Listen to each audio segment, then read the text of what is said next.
తప్పు చేయనంత కాలం ఎవరికి భయపడనవసరం లేదు. తప్పు చేయకపోవడానికి మనం దేవుళ్ళం కూడా కాదు. ఈ రెండు వ్యాఖ్యలకు అర్థాలు వేరైనా చెప్పింది మాత్రం ఒక్కరే. రేవ్ పార్టీ కేసులో ఆరోపణలు ఎదుర్కొంటున్న నటి హేమ చేసిన ఈ వ్యాఖ్యలు ఇప్పుడు సోషల్ మీడియాలో చక్కర్లు కొడుతున్నాయి. ఇంతకీ హేమ తన కేసు విషయమై ఇండైరెక్ట్గా ఈ వ్యాఖ్యలు చేశారా, లేదా తన అభిమానులకు హితబోధ చేశారా అనేది బోధపడడం లేదు. అబద్ధాలు ఆడకపోవడం చాలా బెటర్ అని, ఒకవేళ అబద్ధాలు ఆడితే దాన్ని కప్పిపుచ్చుకోవడానికి మరికొన్ని అబద్ధాలు ఆడాల్సి వస్తుందని చెప్పుకొచ్చారు హేమ. ఒకవేళ పొరపాటు జరిగితే సారీ చెప్పొచ్చున్నారు. తాను అబద్ధాలు ఆడను కాబట్టే హ్యాపీగా ఉన్నానన్నారు.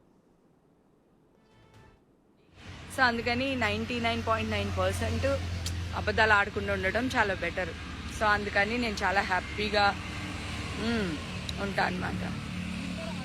లుకింగ్ హాటా ఏ చూడురా, పిచ్చిదానిలా ఉన్నానురా. ఎవరైనా చూస్తే కాయిన్ వేసి వెళ్ళిపోతారేమో. బాబ్ అన్నట్టున్నాను ఇక్కడ. ఇంకేం విషయాలు, చాలా రోజులైంది మీ అందరితో మాట్లాడి. ఐ లవ్ యూ టూ అక్క.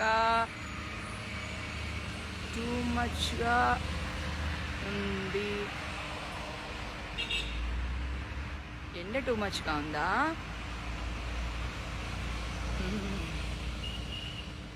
హాయ్ మ్యామ్, తిన్నారా? లేదు, మళ్ళీ ఎండ వచ్చిందా?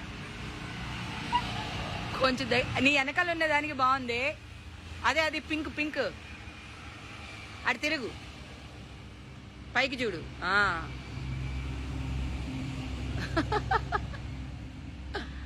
అమ్మా, ఇందాక ఇంకో చెడు దగ్గర కోసి ఇక్కడికి వచ్చా అనమాట. అది సురేఖ వాణి ఇంట్లో ఉండుంటుంది. 8 అయిందిగా, లెగుస్తుంది. అది 8కి లెగుస్తుంది, నేను 6కి లెగుస్తాను. లవ్ యూ హేమ గారు. Okay, thank you, big fan of you, thank you.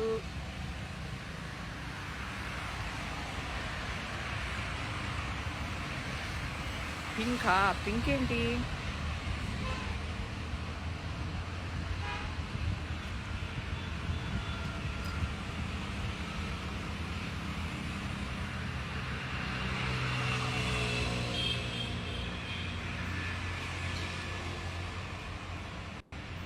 Hi hello అక్క, హౌ ఆర్ యూ?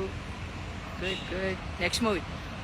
ఇది అడిగే క్వశ్చన్, ఏదో ఒకటి అడగాలని అడుగుతారు చూడు, గిల్లేయాలనిపిస్తుంది. ఇప్పుడు నో షూటింగ్స్, ఇంకో 3-4 months ఎమర్జెన్సీ షూటింగ్స్ మాత్రమే.